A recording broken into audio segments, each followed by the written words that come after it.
ડિંડોલીમાં જગદંબાનગર સોસાયટીમાં હત્યાનો એક બનાવ બન્યો હતો. આ ઘટનામાં મરણ જનાર તરીકે ગણેશ વાઘ કરીને એક વ્યક્તિ હતો. એની હત્યામાં જે સામેલ હતા એને પકડવા માટે પોલીસે તરત જ પોતાના ટીમો લગાવી દીધી હતી, જેમાં ડિંડોલીની સર્વેલન્સની ટીમની સાથે સાથે અન્ય પોલીસની ટીમ પણ જોડાઈ હતી.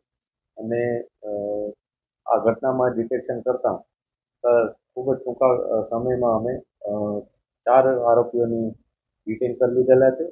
એ 4 આરોપીઓમાંથી એકનું નામ સુખલાલ ઉર્ફે સુખા પાટીલ છે, બીજું છે પવન પાટીલ, બીજો અર્જુન યાદવ અને હર્ષલ કોળી. આ 4 વ્યક્તિઓ આ ગુનામાં આરોપી તરીકે છે. આ ચારોએ પોતે એક કાવતરું રચી અને ગુનો આચરેલ છે. આ ઉપરાંત આ ઘટનામાં કાયદાના સંઘર્ષમાં આવેલ જે બાળકો પણ છે, તો આ બંને બાળ કિશોરોને પણ નિયમ અનુસારની કાર્યવાહી કરવામાં આવી છે. પોલીસે આ ગુનામાં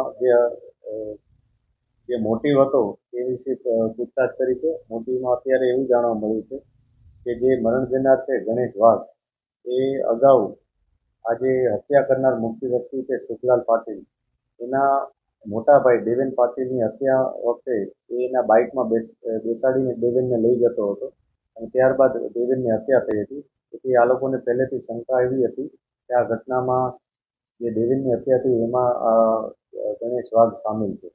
ત્યારબાદ ગણેશ વાઘે આ લોકો વચ્ચે અગાઉની જે હત્યા હતી એમાં ફરિયાદી પક્ષને, એટલે કે જે અત્યારના જે આરોપી છે સુખલાલ પાટીલ, એના પરિવારજનોને જૂના જે આરોપીઓ હતા એ લોકો સાથે સમાધાન માટે અવારનવાર વાત કરી હતી. એ બાબતને લઈને બંને વચ્ચે એક જાતનું મનદુખ ચાલતું જ હતું.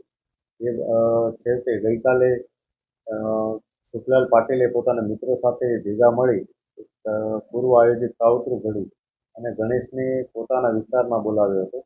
ગણેશ મૂળ ખટોદરામાં રહે છે, પરંતુ એને જેમ તેમ પ્રકારે અહીંયા બોલાવ્યો હતો અને પછી એને ચપ્પુના ઘા મારી અને એની હત્યા નિપજાવી હતી.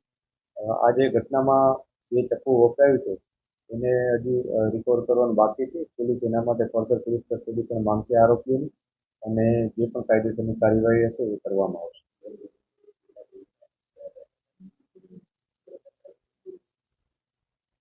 આ ઘટનામાં જે મરણ જનાર છે ગણેશ વાઘ, એના વિરુદ્ધ અગાઉ બહુ બધા ગુના દાખલ છે, જેમાં મર્ડર, લૂંટ, સ્નેચિંગ વગેરે થઈ અને જુદી જુદી કેસો ગણાવી અને 20 કે 22 જેટલા ગુનાઓ છે. એ અમે તમામ ગુનાઓ અત્યારે ચેક કરી રહ્યા છીએ કે એનું અત્યારે શું સ્ટેટસ છે. આ ઉપરાંત જે આરોપીઓ છે આ કેસમાં, એ કેસમાં જે મુખ્ય આરોપી સુખલાલ પાટીલ, એના ઉપર અગાઉ જીપીએફ 135 મુજબનો ગુનો પણ નોંધાયેલો છે. અત્યાર સુધી આટલી વિગત પોલીસને મળી છે. હજી પોલીસ તમામ બાબતો ચકાસી રહી છે કે આરોપીઓ અન્ય કોઈ ગુનામાં સંડોવાયેલા છે કે નહીં, અન્ય કોઈ પોલીસ સ્ટેશનમાં કોઈ પણ જાતની સંડોવણી છે કે નહીં, એ પણ અમે તપાસી.